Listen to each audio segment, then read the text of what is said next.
Hi! అందరూ ఎలా ఉన్నారు? కొబ్బరి లడ్డు తినాలనిపించినా చాలా టైమ్ టేకింగ్ ప్రాసెస్ అని చాలా వరకు మనం అవాయిడ్ చేస్తూ ఉంటాం. అలాంటి వాళ్ళ కోసమే ఈరోజు నేను కొబ్బరి పొడితో మార్కెట్‌లో ఈజీగా అవైలబుల్‌లో ఉండే ఈ ఇంగ్రీడియెంట్‌తో చాలా ఈజీగా ఇంట్లోనే తక్కువ టైంతో చేసుకునే కొబ్బరి లడ్డు రెసిపీ చూపించబోతున్నాను. పచ్చి కొబ్బరి వాడుతున్నామని టేస్ట్ బాగోదేమో అని అస్సలు ఆలోచించకండి. టేస్ట్ వైస్ నేను చెప్పిన క్వాంటిటీ అండ్ ఇంగ్రీడియంట్స్ కానీ వాడినట్టయితే టేస్ట్ కూడా దానిలాగే చాలా బాగుంటుంది. ఇంకేమాత్రం లేట్ చేయకుండా ఎలా చేయాలో చూద్దాం రండి. ఫస్ట్ దీనికోసం ఒక కడాయి హీట్ చేసుకున్న తర్వాత 3/4 కప్ బెల్లం పౌడర్ ఉంటుంది కదా, అది తీసుకున్నాను. మీరు కావాలంటే తురిమిన బెల్లమైనా తీసుకోవచ్చు. కొంచెం మీ స్వీట్నెస్కి తగ్గట్టు మీరు ఇక్కడ ఇంగ్రీడియంట్స్ చూసుకుంటే సరిపోతుంది, అడ్జస్ట్ చేసుకుంటూ. ఇప్పుడు కొంచెం వాటర్ వేసుకున్న తర్వాత బెల్లాన్ని కొంచెం కరిగిన తర్వాత ఒకసారి స్ట్రెయిన్ చేసుకొని మళ్ళీ తీసుకోండి. ఇప్పుడు చూసారు కదా, బెల్లం అనేది పూర్తిగా కరిగిపోయింది. ఇప్పుడు ఇందులోని నేను చెప్పినట్టు 1 కప్ ఇలా కొబ్బరి పొడి యాడ్ చేసుకోండి.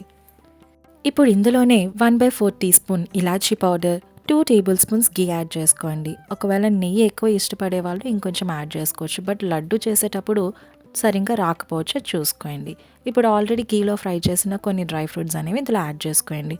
ఇప్పుడు ఈ ఇంగ్రీడియంట్స్ అన్నీ కూడా ఒకసారి బాగా కలుపుకోండి.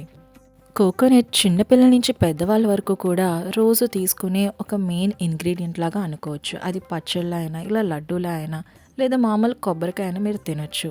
వీలైనంత వరకు కూడా మీరు డైట్లో దీన్ని ఇంక్లూడ్ చేసుకోవడం చాలా బెటర్. రోజు కోకోనట్ వాటర్ తాగడం వల్ల హెయిర్ అండ్ హెల్త్ వైజ్ కూడా చాలా బాగుంటుంది. చూసారు కదా, ఇంగ్రీడియంట్స్ అన్నీ బాగా మిక్స్ అయిపోయాయి. ఇలా ఈ విధంగా కలుపుకున్న తర్వాత మనం డైరెక్ట్గా లడ్డూస్ అనేవి మౌల్డ్ చేసుకోవచ్చు.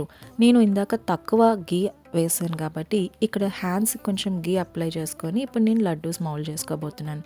ఈ విధంగా అయితే మనకి లడ్డు కూడా షేప్ చాలా బాగా వస్తుంది, విరిగిపోదు కూడా. మీరు పాలు కావాలని కొంతమంది వేసుకుంటారు, ఇందులో మాత్రం అసలు మిల్క్ యాడ్ చేయొద్దు. అండ్ నెక్స్ట్ చూసారు కదా, మనం వేసిన 2 టేబుల్ స్పూన్స్ గీతోనే మన లడ్డు అనేది చాలా బాగా మౌల్డ్ అవుతుంది. డ్రై కోకోనట్ పౌడర్తో కూడా లడ్డు అనేది చాలా పర్ఫెక్ట్గా వచ్చింది మీరు గమనించినట్టయితే. అండ్ మీరు కావాలనుకుంటే పిల్లలు ఇష్టపడినట్టయితే ఇంకొంచెం డ్రై ఫ్రూట్స్ అయినా, వేసిన ఇంగ్రీడియంట్స్ అయినా అడ్జస్ట్ చేసుకోవచ్చు. నెక్స్ట్ ఈ విధంగానే సింపుల్ స్టెప్స్తో తప్పకుండా ట్రై చేయండి. ఎప్పుడైనా మనకు టైం లేనప్పుడు, ఇంటికి సడన్గా గెస్ట్ వచ్చినప్పుడైనా ఈ లడ్డు రెసిపీ ఒక సేవియర్ అనే చెప్పొచ్చు. చూసారు కదా, చాలా ఈజీ స్టెప్స్తోని తప్పకుండా మీరు ట్రై చేసి మీ ఇంట్లో వాళ్ళకి పెట్టండి. అలాగే మన ఛానల్ కనుక ఫస్ట్ టైం విజిట్ చేసినట్టయితే సబ్స్క్రైబ్ చేసుకోవడం మర్చిపోవద్దు. వీడియోని లైక్ అండ్ షేర్ చేయండి. And until next video, take care and bye.